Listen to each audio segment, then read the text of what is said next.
how to play games on a smart TV without a console.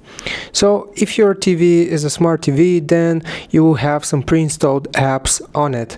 As you can see here at the top, I have apps. So you just want to locate your smart TV's apps, and usually from within the apps, if you keep scrolling down, you should see a section for games.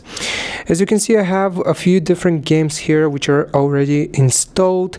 We have something like Pac-Man, we have Duck Shooter, and basically if you want to play any of those games, you will just need to open them up. You will click on them and you can open up the game here. You will go and select it. So just like that, I have clicked on that game and currently it is going to be loading. So as you can see, we can follow along the progress here.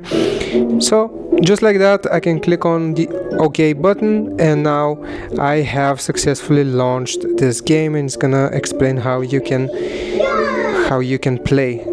And just like that, you have some games on your TV. So I hope this helps you out. Leave a like and subscribe. I will see you next time.